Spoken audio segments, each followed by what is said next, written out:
Shri Kashi Ashraya trust ఆధ్వర్యంలోని దేశంలోని ఏ సేవా సంస్థ చేపట్టిన ప్రప్రథమ ప్రాజెక్టు బీదవారికి ప్రతి నెల ఉచిత కాశీ యాత్ర నిర్వహిస్తున్నట్లు Shri Kashi Ashraya trust founder president Ashok Gupta తెలిపారు.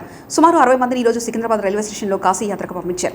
అనంతరం ఆయన మాట్లాడుతూ ఈ బృహత్తర కార్యక్రమం ద్వారా ప్రతి నెల కొంతమందికి ఉచితంగా కాశీ యాత్ర ఏర్పాటు చేస్తున్నామని తెలిపారు. అందులో భాగంగా ఈ మార్చి 25 నుంచి ఏప్రిల్ 4 వరకు సుమారు 60 మంది బీదవారికి 9 రోజులు ఉచిత కాశీ యాత్ర సకల సదుపాయాలతో ఏర్పాటు చేశామన్నారు. రానుపోను టికెట్లు, ఉచిత వసతి, భోజనం ఏర్పాటు చేస్తున్నట్లు తెలిపారు. గత సంవత్సరం శివరాత్రి నుంచి ప్రతి నెల కొంతమంది చొప్పున పంపిస్తున్నామని తెలిపారు. ఇప్పటివరకు సుమారు 110 మంది సేవ వినియోగించుకున్నారని తెలిపారు. ఈ సదావకాశాన్ని పేదలు వినియోగించుకోవాలని Sri Kashi Ashraya trust founder president Yada Ashok Gupta తెలిపారు. కార్యక్రమంలో కమిటీ సభ్యులు బిలకంటి రాజు, యాదా మంజుల, ప్రేమ్ గాంధీ, సుంకు నాగరాణి, కిరీష్ శెట్టి, అనిల్ కుమార్, జగన్నాథన్ తదితరులు పాల్గొన్నారు.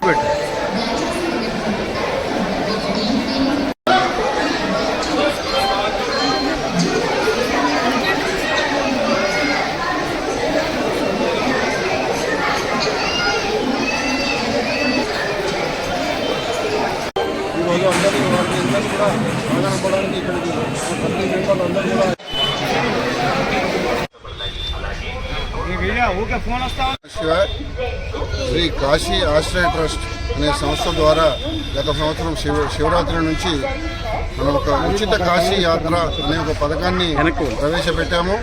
ఈ యొక్క పథకానికి ముఖ్య ఉద్దేశం ఏంటంటే ఎవరైతే బీదవాళ్ళు ఉన్నారో వారందరికీ కూడా కాశీ యాత్ర కల్పించాలనే సంకల్పంతో ఈ యొక్క పథకాన్ని ప్రారంభించడం జరిగింది. శ్రీ కాశీ యాత్ర, ఉచిత కాశీ యాత్ర అనే పథకము దేశంలో ఏ సంస్థ కూడా చేయనటువంటి పథకము. ఎందుకంటే చాలామంది వేరే వేరే రకాల సేవలు చేస్తున్నారు, కానీ కాశీ యాత్ర సేవ అనేది ఎవరు చేయట్లేదనే ఉద్దేశంతో ఈ యొక్క సంస్థ ద్వారా మేము ప్రవేశపెట్టడం జరిగింది. ప్రతి నెల కొంతమందిని మా యొక్క వనరుల అనుసారము కొంతమందిని ఉచితంగా కాశీ యాత్ర చేయిస్తుంటాము. రానుపోను స్లీపర్ క్లాస్ టికెట్, అక్కడ 9 రోజులు ఉండడానికి వసతి, భోజనము, వారికి చుట్టుపక్కల చూడడానికి 200 రూపాయలు చేతి ఖర్చులకు ఇచ్చి ఈ యొక్క పథకం ద్వారా వారికి కాశీ యాత్ర చేయిస్తున్నాము. అయితే అందులో భాగంగా ఇప్పటివరకు సుమారు 110 మంది ఈ యొక్క యాత్ర ఫలితాన్ని పొందారు.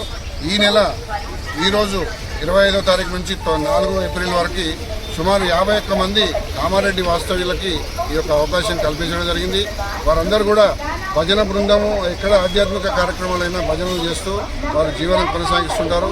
వారందరికీ కూడా కాశీయాత్ర చేయించాలని మాకు ఒక అప్లికేషన్ రావడంతో పరిశీలించి వారందరూ కూడా శాంక్షన్ చేయడం జరిగింది. వారందరినీ ఇక్కడ ఇప్పుడు స్టేషన్లో వారికి సాగనంపడానికి ఇక్కడ మేమందరం రావడం జరిగింది. కమిటీ మెంబర్లందరం కూడా వారందరూ కూడా ఈ యొక్క యాత్ర ఫలితాన్ని పొంది ఆ పరమశివుని అనుగ్రహం పొంది వారందరూ కూడా కరుణా కటాక్షాలు పొందాలని, వారికి యాత్ర సఫలీకృతం కావాలని మా కమిటీ తరఫున కోరుకుంటున్నాను.